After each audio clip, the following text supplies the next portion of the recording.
Muy buenos días, sean todas y todos bienvenidos al Congreso Internacional Los Derechos Humanos y Desarrollo Sostenible en Entornos de Incertidumbre, organizado por la Comisión de Defensa de los Derechos Humanos para el Estado de Nayarit, en coordinación con la Universidad Autónoma de Nayarit. Es un honor contar con su presencia esta mañana en el Museo Emilio Ortiz. Este encuentro reúne a especialistas, académicas, académicos, instituciones y actores sociales con el propósito de reflexionar y dialogar sobre los retos actuales en materia de derechos humanos y desarrollo sostenible, especialmente en un contexto global marcado por constantes cambios e incertidumbres. A continuación, saludamos a quienes nos honran con su presencia en el honorable presidium. En representación del Gobierno del Estado, se encuentra con nosotros y damos la bienvenida al licenciado Daniel Sepúlveda Árcega, subsecretario de Derechos Humanos del Gobierno del Estado de Nayarit.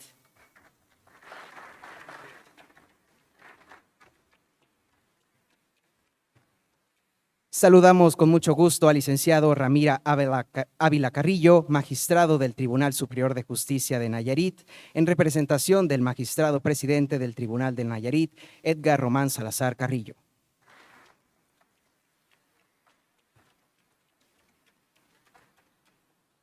Es un gusto también darle la bienvenida al doctor Carlos Alberto Prieto Godoy, presidente de la Comisión de Defensa de los Derechos Humanos para el Estado de Nayarit.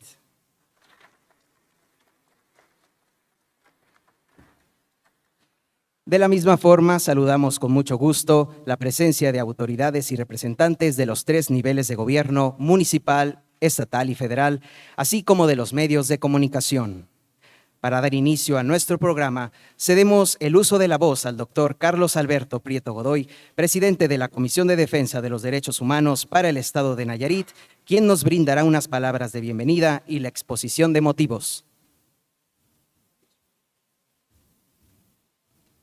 Muchas gracias a nuestro maestro de ceremonias y bueno, primeramente saludar a quien me acompaña en este presidium, el licenciado Daniel Sepúlveda, subsecretario de Derechos Humanos, representante del señor gobernador, el doctor Miguel Ángel Navarro Quintero. Muchas gracias por acompañarnos.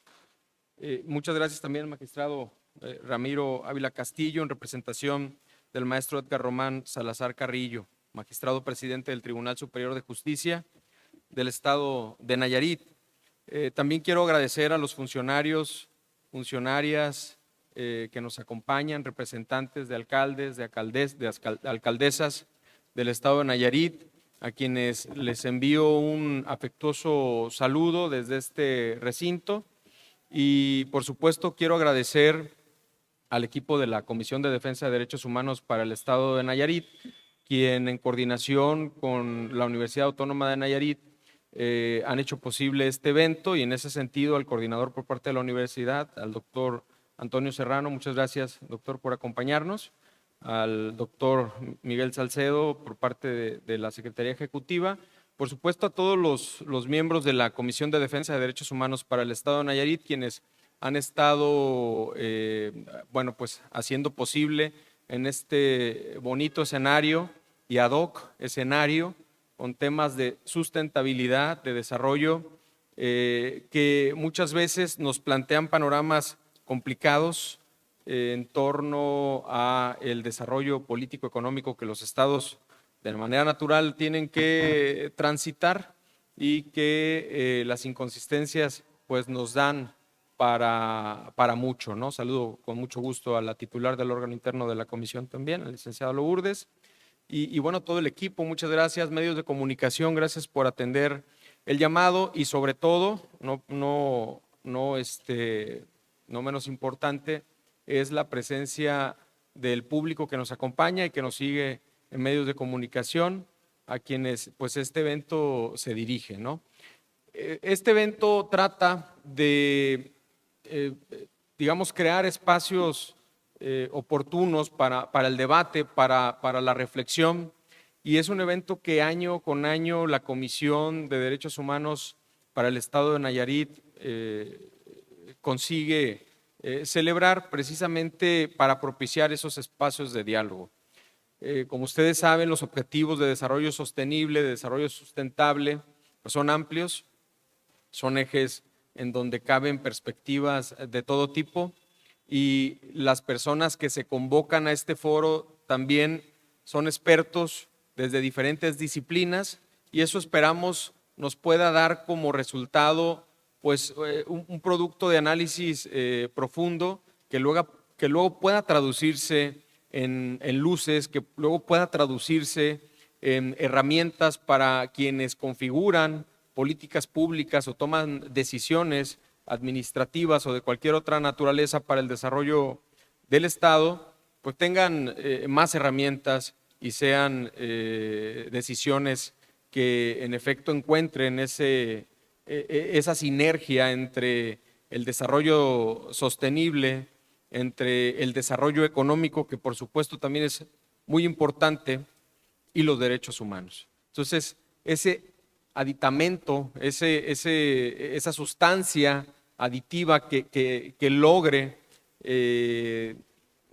digamos, dar sentido al desarrollo de los estados en amplios escenarios como los que estamos comentando en este espacio, pues debe ser precisamente esa perspectiva del respeto a los derechos humanos y, ¿por qué no entrar de lleno al debate de lo que, digamos, la Agenda 2030, 2050 plantea fundamentalmente, ¿no? El respeto a los derechos humanos en la expansión muy necesaria del desarrollo económico, en la conjugación de actores gubernamentales, no gubernamentales, institucionales,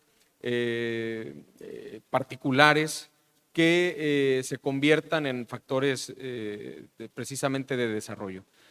Todo esto lo veremos a través de importantes ponencias, de paneles que tratarán de exponer cosmovisiones de temáticas muy centrales, donde se habla de inmigración, donde se habla de producción primaria, donde se habla del uso sustentable de hidrocarburos, de usos o crisis hídricas, de temas que quizá pudieran parecernos muy lejanos, pero que cada vez tienen efectos más cercanos en las decisiones locales. Entonces, esta perspectiva local hacia lo global seguramente nos dará mucha luz a quienes estamos preocupados por ese desarrollo con los principios internacionales que nosotros hemos asumido como propios a través de los tratados de Kioto, de París, de las agendas que organismos internacionales nos están construyendo y que el Estado mexicano pues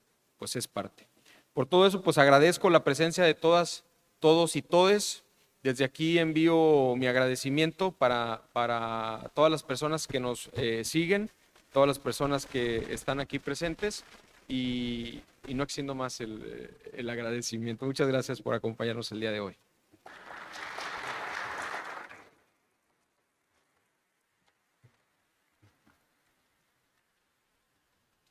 Agradecemos profundamente estas palabras del doctor Prieto Godoy, que sin duda enmarcan el espíritu de este Congreso. Ahora rogamos su atención y solicitamos con mucho respeto la presencia del licenciado Daniel Sepúlveda Árcega, subsecretario de Derechos Humanos del Gobierno del Estado de Nayarit, quien en representación del Gobierno de Nayarit nos dirigirá su mensaje y realizará la declaratoria inaugural del Congreso Internacional Los Derechos Humanos y Desarrollo Sostenible en Entornos de Incertidumbre.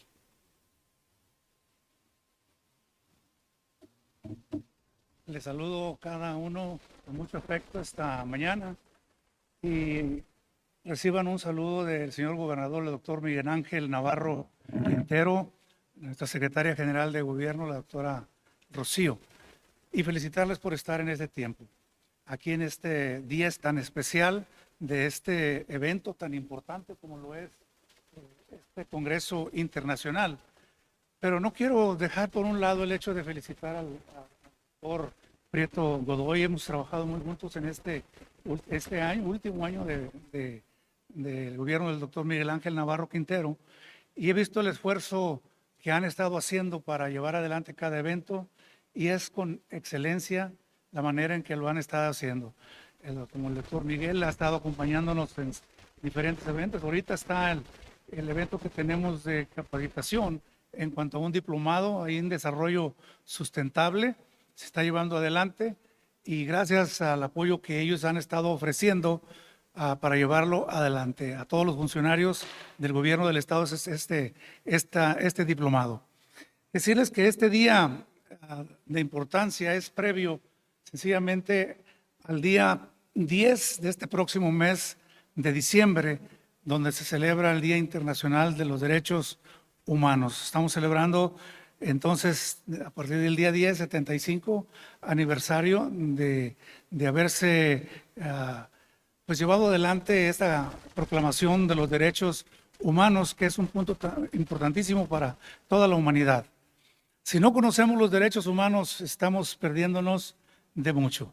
Les digo, quien no conoce sus derechos no puede recibir lo que de veras le corresponde, pero los derechos humanos son inherentes a cada uno o en cada uno de nosotros, y que si nos dedicamos a ver los primeros 30 derechos básicos, fundamentales e internacionales, nos estaremos dando cuenta de este grande propósito de haberse proclamado ya 75 años atrás estos derechos humanos a nivel universal. Después de compartirles esto y de decirles la importancia de ello, pues ¿qué les parece si esta mañana damos damos inicio a la inauguración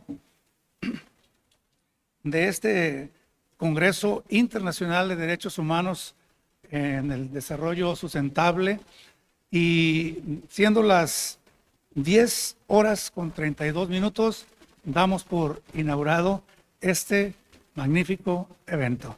Gracias y que lo disfruten cada uno de ustedes.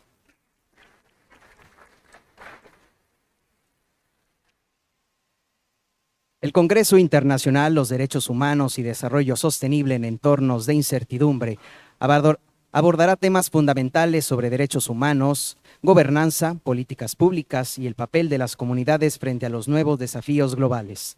Tendremos la participación de ponentes nacionales e internacionales, mesas de reflexión y espacios de intercambio académico y social.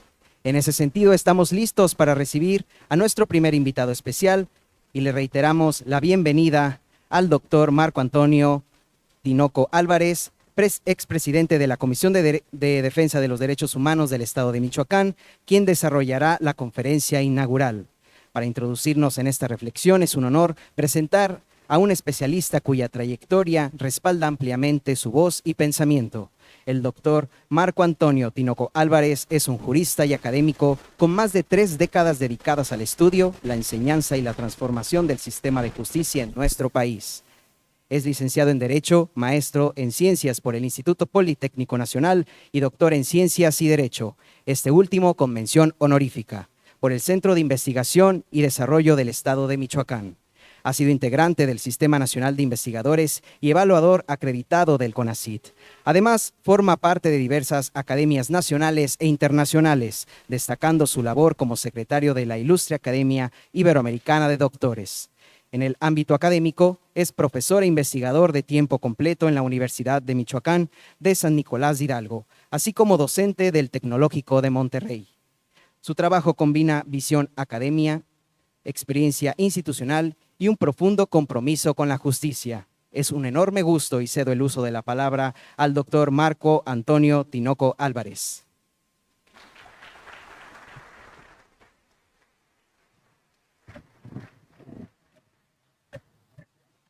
Bien, buen día tengan todas, todos y todes. Es para mí un honor estar el día de hoy aquí con ustedes. Agradezco al doctor Carlos Prieto la directa invitación, pero sobre todo a la Universidad Autónoma de Nayarit y a la Comisión de Defensa de los Derechos Humanos también del Estado. Fíjense ustedes, en el debate mundial, no solo en el nacional o en el latinoamericano, en este modelo de triple hélice de desarrollo económico y de desarrollo sostenible, donde estaba el gobierno, la sociedad y las universidades tenemos 8 o 10 años desaparecidas del diálogo público. Y eso es algo que está tomando la Universidad de Nayarit y es algo que debe reconocerse, porque no es fácil. No es fácil tomar a la sociedad, ubicar al gobierno donde hoy pareciera que las estructuras gubernamentales tienen todas las obligaciones. No es así. Quienes debemos ser el fermento somos las universidades, que es donde nos dan las herramientas para construir las realidades o para descifrar las realidades. Esto es algo muy, muy importante. Y esto me lleva hace prácticamente 25 años en una plática que hubo en la Ciudad de México, donde estuvieron en aquel entonces los gurús de la política, de la democracia y de la política. Por un lado Sartori, por el otro lado Bobbio. Bobbio, que decía, bueno, que a final de cuentas la democracia no era sino un conjunto de reglas precisamente para poder entendernos en esa cancha. Y por el otro lado Sartori, con todos sus procesos políticos y sus estructuras legitimadoras de la sociedad frente al gobierno o del gobierno frente a la sociedad. Y en aquella conferencia, en aquella plática, hubo algunos cuestionamientos en relación a qué tipo o qué modelo democrático debía optarse por el mundo, en el mundo. De primera vuelta, de segunda vuelta, representativo, no representativo, directo, indirecto, etc. Pero lo más sorprendente fue cuando Sartori, que hablaba mejor el español que Bobbio, dijo: de lo único que podemos estar ciertos en el mundo hoy de las democracias es que hasta hoy el pueblo nunca se ha equivocado. Y todos hicimos esa cara que acaban de hacer ustedes. Y entonces respondieron Bobbio y Sartori al unísono. ¿Y saben por qué el pueblo nunca se ha equivocado? Porque el pueblo jamás ha mandado. Eso es algo bien importante. Es decir, en toda esta construcción democrática tan fina, tan acabada, hoy todavía esto que vemos es cómo el pueblo participa en las estructuras y en la toma de decisiones. Y esto tiene que ver con el análisis del Congreso: desarrollo sostenible, derechos humanos y entornos de incertidumbre. Cuando hablamos de incertidumbre, es que todas las decisiones que tomamos tienen cierto grado de verdad y cierto grado de falibilidad. Y entonces tenemos que hacer unas escalas matemáticas para ir nosotros incrustando elementos en cada uno de esos segmentos para ver hasta dónde nos da la toma de decisiones. Si hoy preguntáramos, recién lo platicábamos con los maestros aquí atrás y les decía, bueno, a nosotros nos enseñaron unas reglas, nos enseñaron a tocar en determinadas ventanillas y a crecer con determinados parámetros para acceder a cada cosa. Hoy eso ya no existe, ha cambiado. Y hay 4 grandes temas de derechos humanos que en el futuro cercano no vamos a resolver. Agua, desaparecidos, defensores de derechos humanos y periodistas, y movilidad. Es decir, temas que hoy se irán viendo en cada una de las mesas. Destacaba yo lo importante y decía, bueno, ¿cómo se llama esta plática? Se llama de la revolución industrial al cambio antropológico. Es decir, desde 1700 hasta la fecha, las sociedades no se han detenido. Hoy vemos fábricas que hace 10 años tenían 10 robots, hoy tienen 1000. Veíamos campos donde se ocupaban 600 personas jornaleras, hoy se ocupan 5 en los invernaderos. ¿Con qué? Con ordenadores que están regulando la temperatura, la salinidad, etc. El vapor, todo lo regulan 5 personas en 1000 hectáreas. Dirán ustedes, ¿y eso qué tiene que ver con derechos humanos? Todo.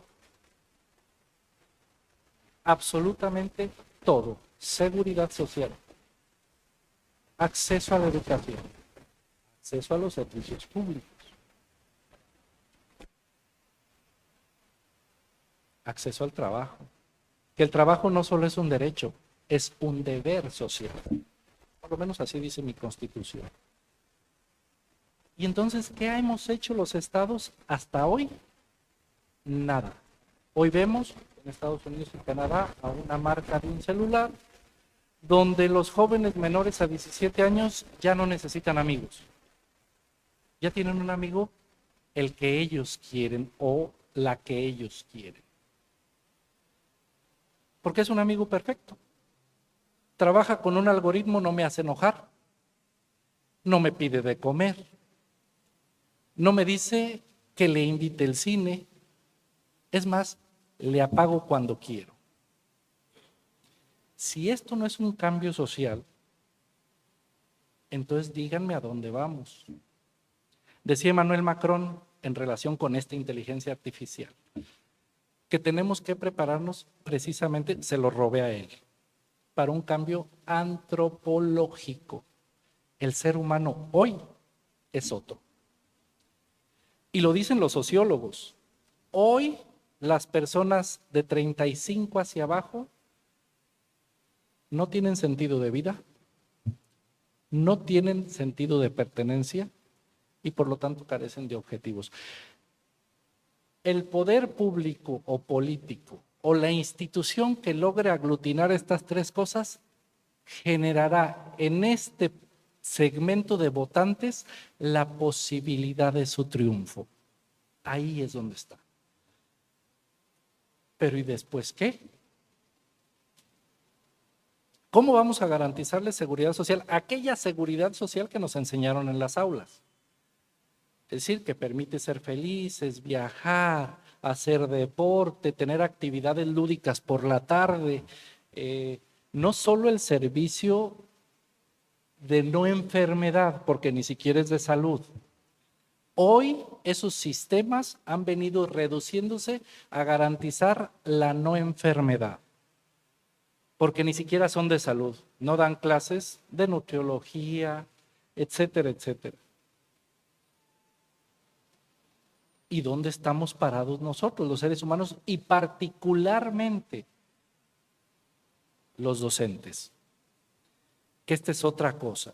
Hay una universidad, cuyo nombre voy a omitir, que se dio cuenta que sus egresadas, sus personas egresadas, no se estaban incluyendo en el ámbito laboral, cuando era precisamente una de las que garantizaban la inclusión inmediata.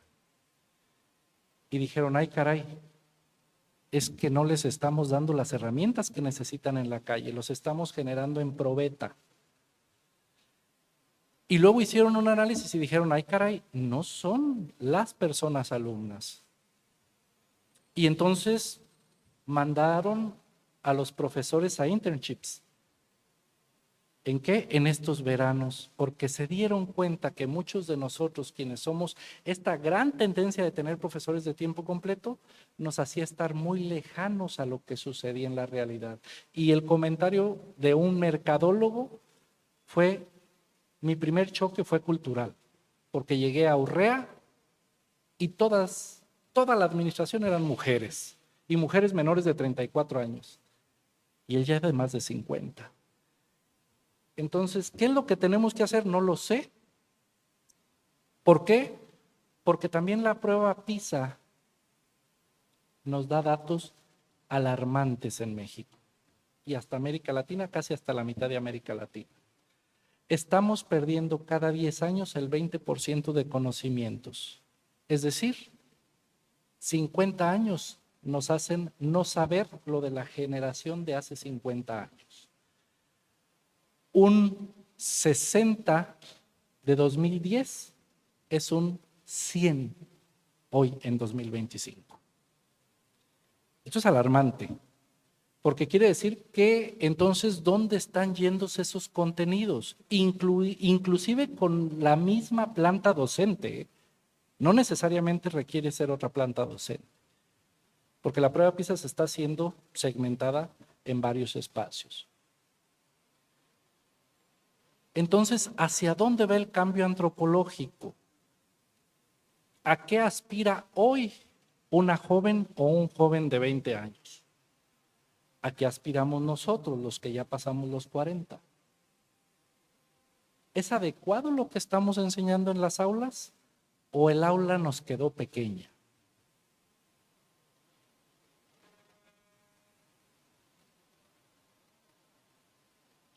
No se ha detenido. Desde la máquina de vapor hasta hoy, el avance tecnológico no se ha detenido un solo año. Hoy todo lo hacemos en lo que pensó Steve Jobs en los 60, en los 70, ¿no? Hoy traemos un microordenador de mano. Es más, si lo apagamos, hace un tiempo me hackearon el celular y los primeros 3 días sentía que me iba a morir. Después de la semana, ¿cómo lo disfruto? Como allá cuando estaba yo pequeño y llegaba uno a la casa y le decía a la mamá o el papá, oye, te hablaron, ¿a qué horas? A las 4, y eran las 6:30 de la tarde, ¿no? Y no se ponía uno nervioso. Hoy suena el celular y está uno estresado a ver qué está pasando, y si no lo ves, te sientes más estresado todavía. ¿Qué es lo que está pasando con el ser humano?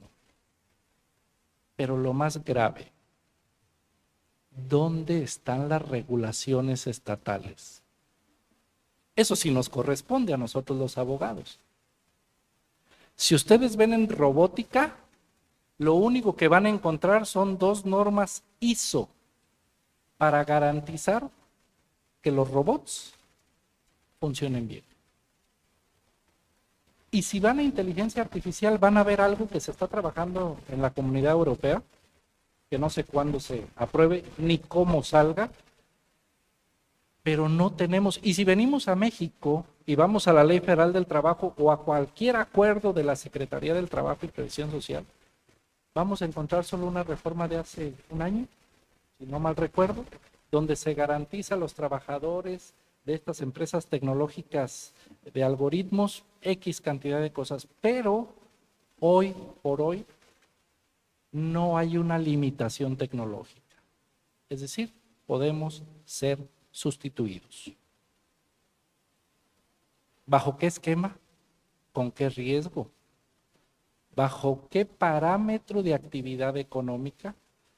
Es decir, si nosotros vamos a la revolución industrial, sí generó un desarrollo tecnológico importante, producción de bienes y servicios, como hoy. Si vamos al Facebook o al Instagram, pues el algoritmo nos busca lo que normalmente buscamos, agencias de viajes, etcétera, etcétera, libros, no sé, lo que cada quien acostumbra. Antes eso lo hacía una persona, ¿no? Como en los teléfonos que jalaban cable de acá abajo y lo conectaban arriba y luego al lado contrario. Hoy eso ya no sucede, quedó en el aire. ¿Y por qué dice que algunos de esos bombardeos de ondas nos hacen daño? No lo sabemos. Mataba pajaritos el 5G hace todavía un par de años. No sé si a nosotros, que también somos seres vivientes, nos afecte. La idea es, ¿dónde está la regulación de los estados? No hay regulaciones. Y el gran cambio de la revolución industrial no fue el tecnológico, fue el social. Ahí es donde se rompió lo rural contra lo urbano. Y la gente de lo rural se vino a lo urbano. Y a partir de entonces hemos tenido más concentraciones y más concentraciones de seres humanos en lo urbano, cuando en lo rural se produce el 90% de nuestros satisfactores. ¿Y dónde están las políticas públicas de los estados? ¿Dónde estamos quienes nos dedicamos a los derechos humanos? Si el primero de ese es hambre cero. Y para tener hambre cero, pues necesito ganarme un emolumento. Ahora, pregunto, ¿puedo competir contra un robot? El robot no se cansa. Seguramente me va a ganar. El robot no pide salario. Y como la canción de Mecano, ¿no? El descanso dominical, el descanso hebdomadario que le llaman, tampoco pide seguridad social.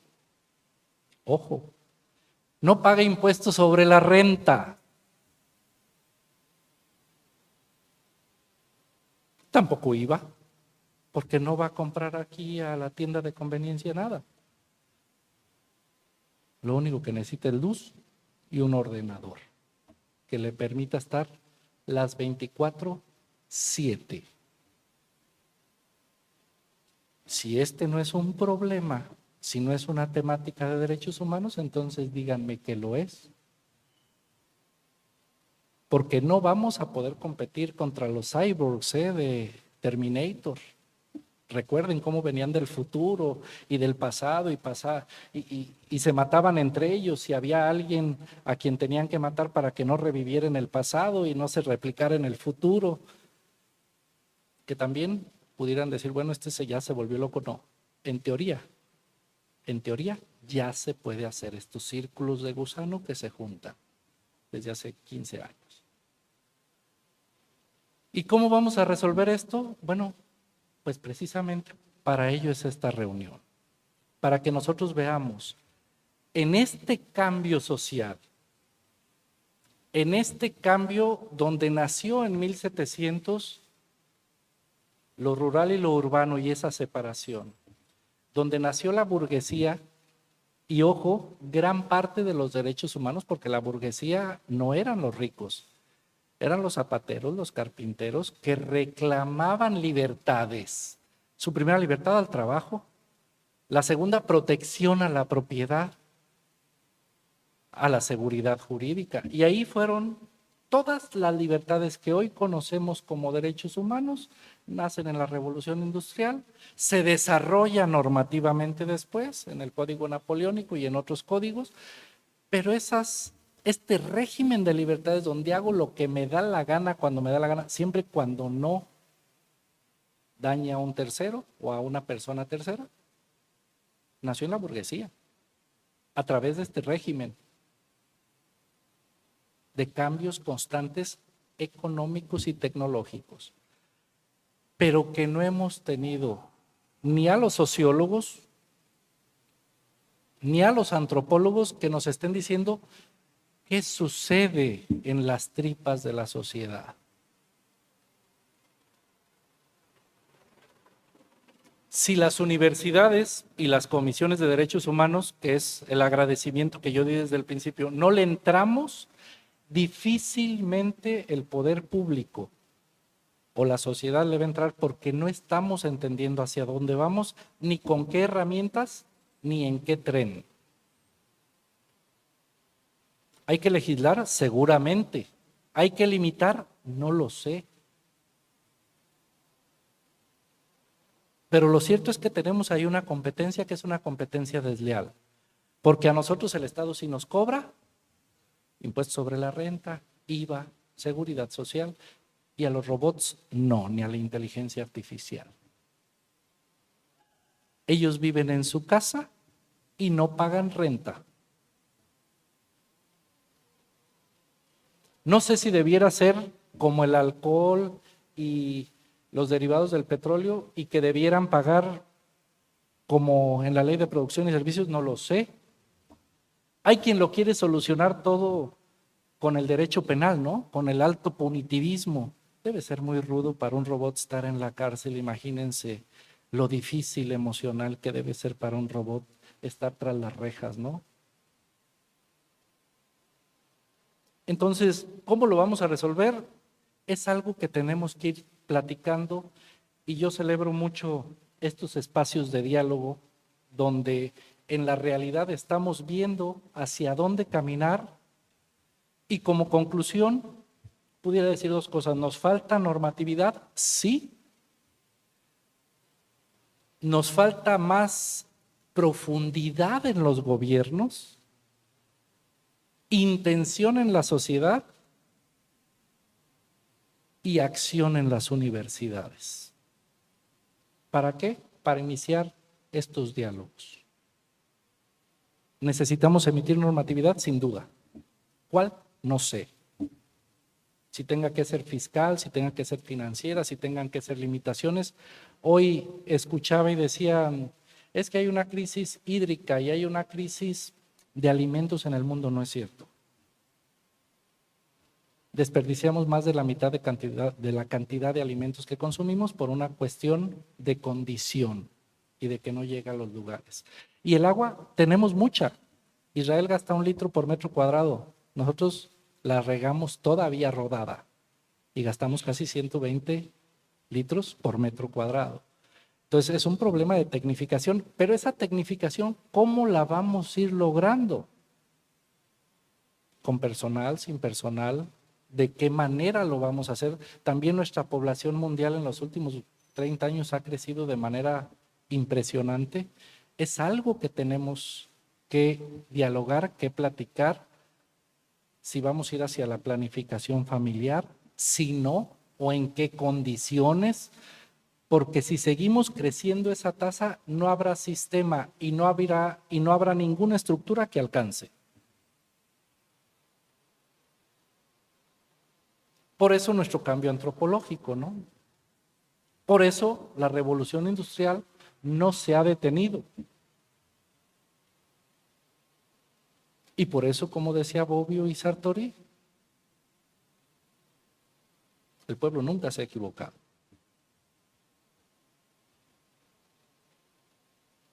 Pues yo les agradezco. Le dije aquí al señor notario que les iba a contar 3 chistes, me faltaron 2. Y que les iba a contar 2 anécdotas, me excedí, les conté 4. Pero sí quiero dejar en la mente de ustedes hacia dónde tenemos que caminar en materia de derechos humanos. La Agenda 2030 o 2050 está bien, los 17 ODS están bien alineados.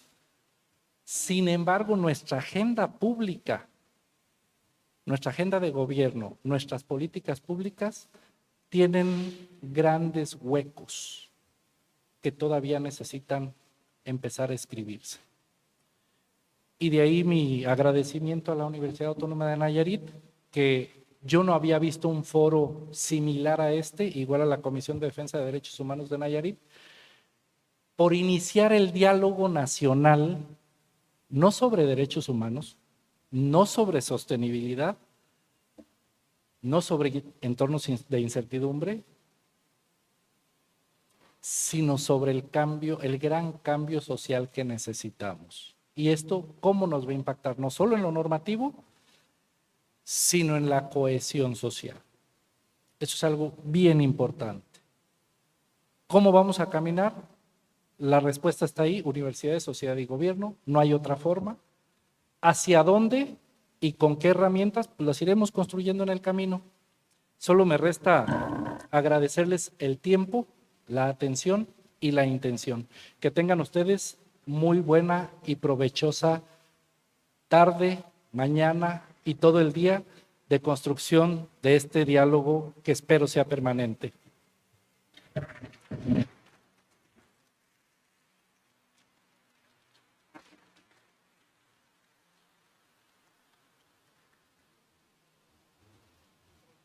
Sí. Muy buenos días. Vamos a abrir un espacio para preguntas. Si alguien desea participar.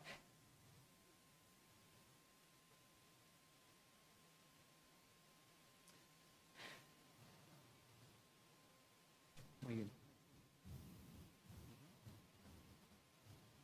Tenemos intervenciones. Tenemos la primera intervención. Adelante.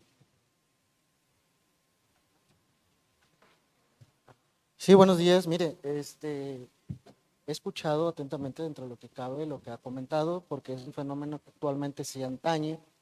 Muchos jóvenes usan estos nuevos métodos o herramientas para apoyarse, ya sea para facilitar, entre comillas, la vida. Sin embargo, no perciben que propiamente las tareas que dan a desarrollar esta inteligencia artificial o bien labores triviales, en lugar de aprovecharlos o hacerlos crecer, eliminan su cultivo personal, dígase intelectual, cognitivo, en cualquier aspecto.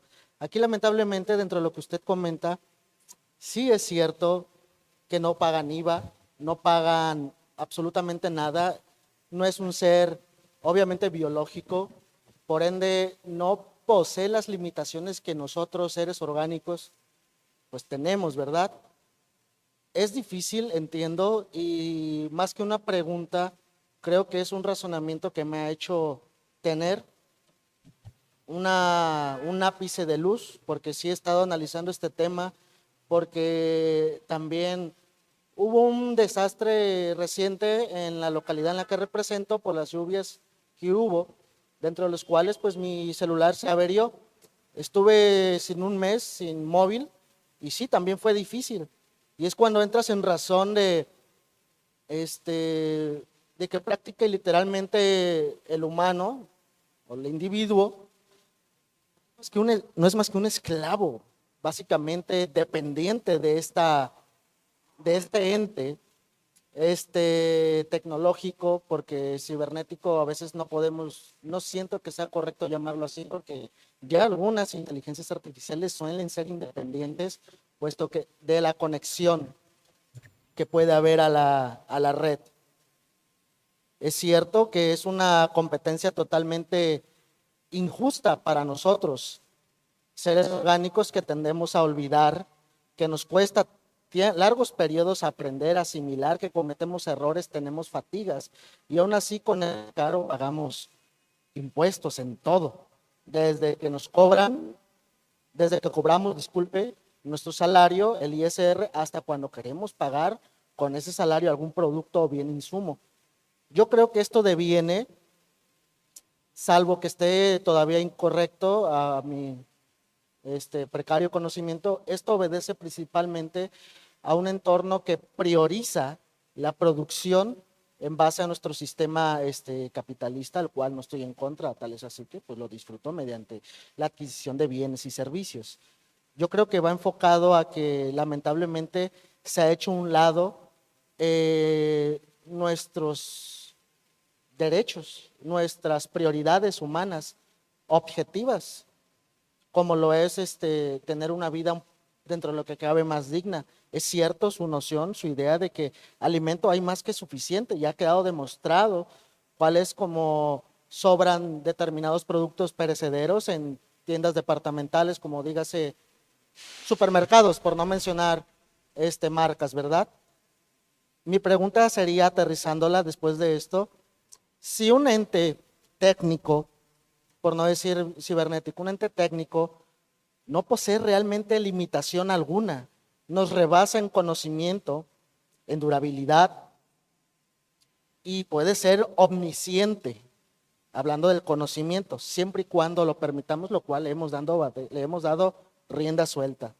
A grado de que han tenido algunos la capacidad de obtener conciencia propia y la capacidad de tomar decisiones sin comando alguno que nosotros le pongamos. Aquí más que un reglamento, ¿usted no cree que sea más idóneo poner limitaciones ante un ente? Porque es un ente, no, ya que no posee realmente un cuerpo físico, hablando de la inteligencia artificial.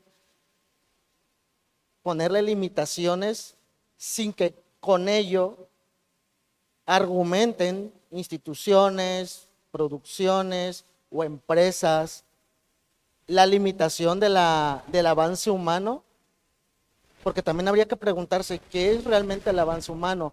¿Vamos a fusionarnos con un ser inorgánico o vamos a prevalecer velando por nuestras deficiencias, porque así lo catalogan las empresas, nuestras deficiencias propias de ser un ser orgánico, un ser humano, el cual es el que necesita descanso, alimento, sueño, recreación? Y es cierto lo que usted dice. A mí me tomó más tiempo, después de la primera semana, para mí el mundo fue una maravilla.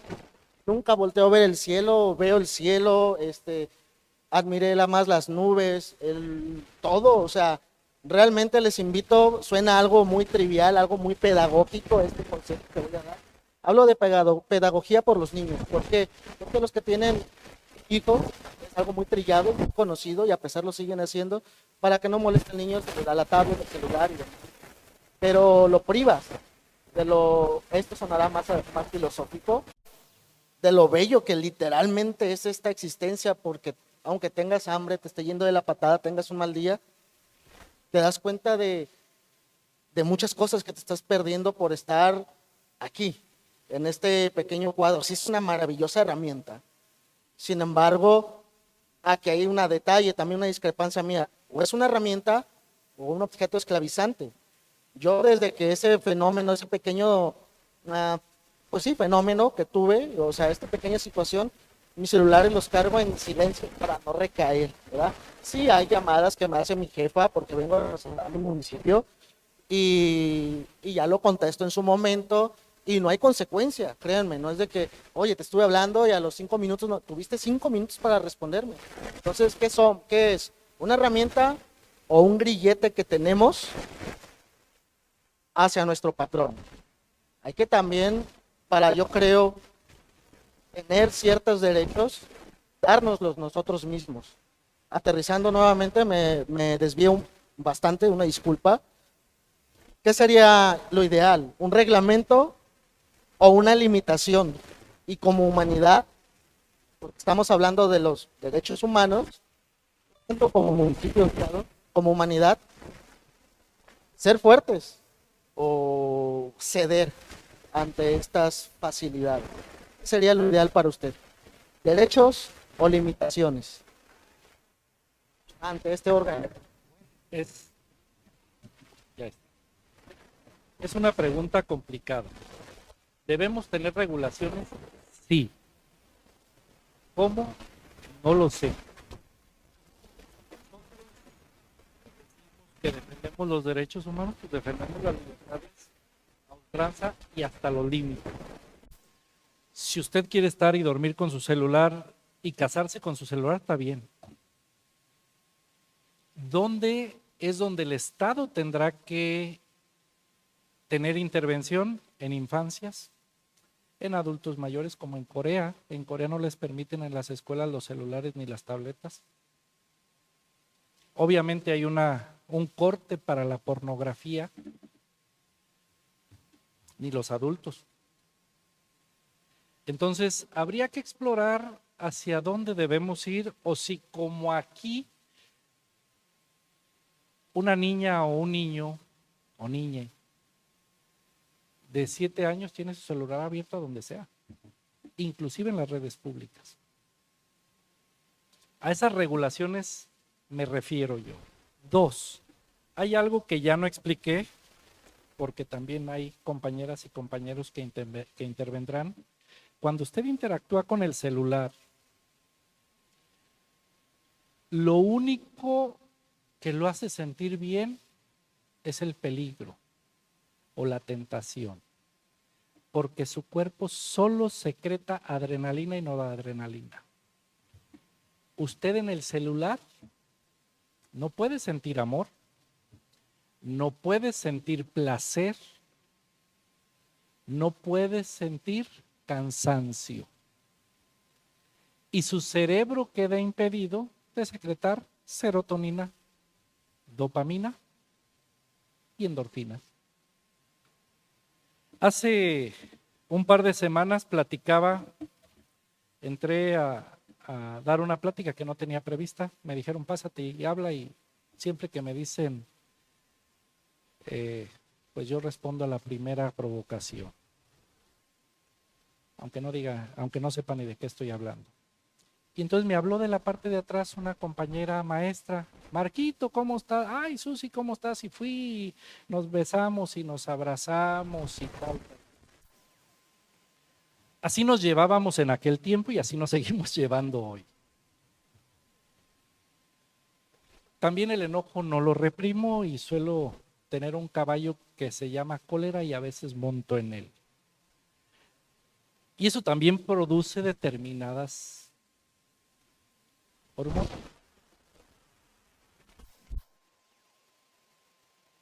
Y un compañero joven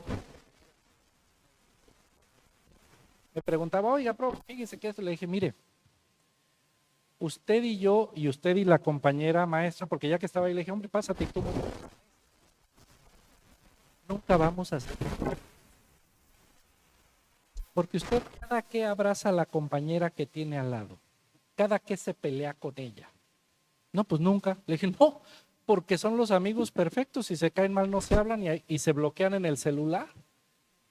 Y entonces usted inhibe a su cuerpo de tener sustancias que solo el ser humano, las sentencias que vienen, son la imposición de hormonas híbridas, porque la gente que delinque de los delitos de alto impacto que le llaman ahora, no tienen serotonina, no tienen dopamina, no tienen oxitocina. El cerebro produce cosas que nos generan eso. Esas son las sentencias que vienen, pero también no me quería meter a esto, discúlpenme si lo hago.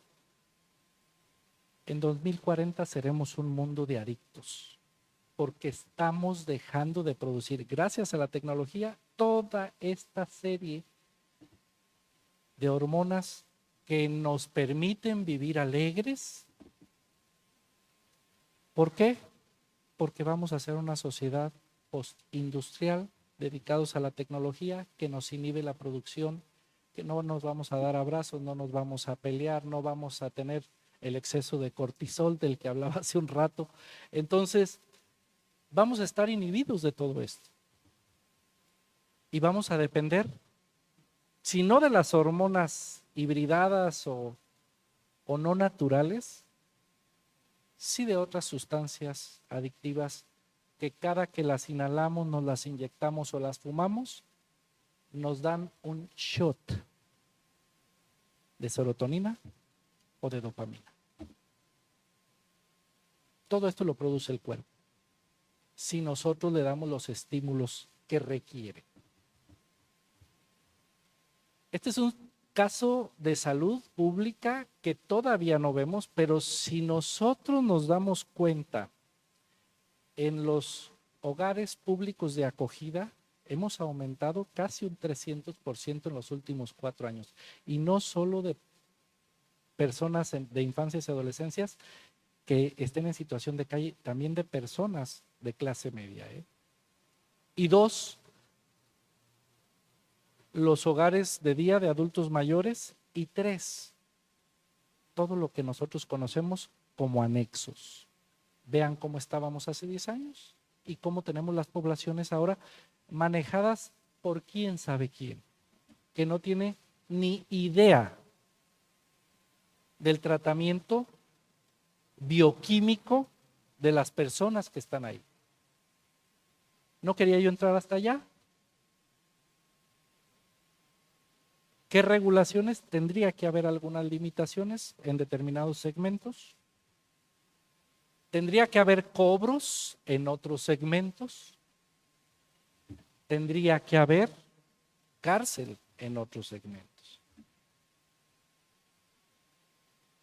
Pero básicamente también tendríamos que pensar en el futuro que ya nos está comiendo, que es esto de las sustancias cerebrales, que nos está llevando a casos extremos y que tenemos que hablarlo, aunque se quiera callar. Porque lo estamos viendo en nuestros alumnos, en nuestras alumnas, lo estamos viendo en las calles y lo estamos viendo en los casos. Violencia excesiva, totalmente sin razón.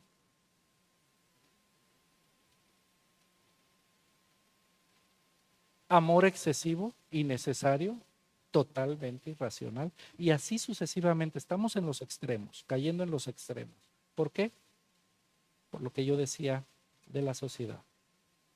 Falta de sentido, falta de pertenencia y falta de objetivos. ¿Por qué? Por la falta de cohesión.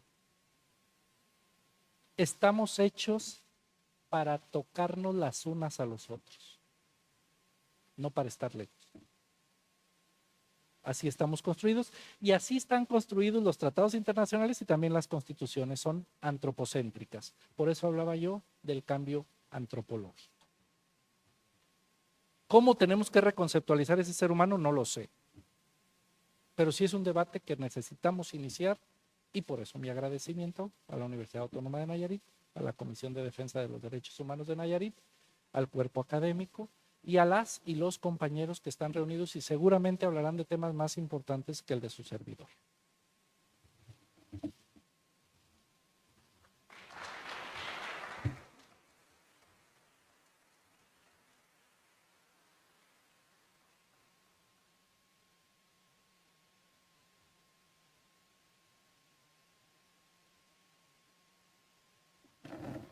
Agradecemos sinceramente la valiosa participación del doctor Marco Antonio Tinoco Álvarez en el Congreso Internacional Los Derechos Humanos y Desarrollo Sostenible en Entornos de Incertidumbre.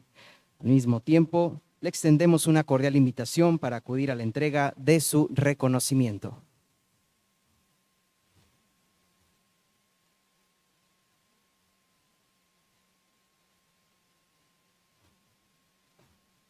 Agradezco a nuestra directora de administración, a la doctora Lucero Arce, también por su especial atención a toda la organización de este evento. Muchas gracias. Bueno, amigo, muchísimas gracias por acompañarnos. Definitivamente que estos temas cumplen su objetivo de entrada en una posición que se consiguió aquí, ¿no? Ser provocadora. ¿Provocadora de qué? Bueno, pues de sentarnos, ya si nos sentamos un momento a reflexionar, creo que ya estamos del otro lado, porque nadie tenemos tiempo ya de reflexionar ni en nuestras necesidades básicas, ¿verdad?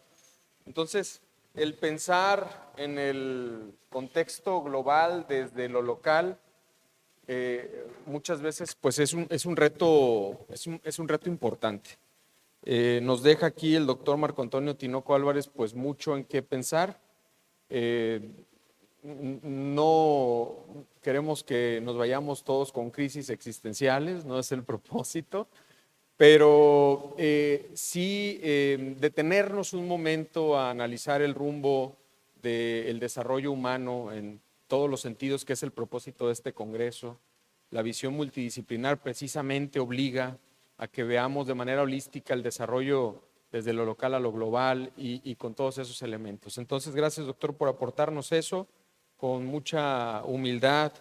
Este organismo defensor de derechos humanos, en efecto la Universidad Autónoma de Nayarit y el Cuerpo Académico Estado de Derechos Fundamentales, aquí representados, pues otorgamos este modesto reconocimiento por haber dictado esta conferencia en el marco de nuestro evento y en el marco de los 35 años de aniversario de la Comisión de Defensa de Derechos Humanos para el Estado de Nayarit. Muchas gracias, doctor.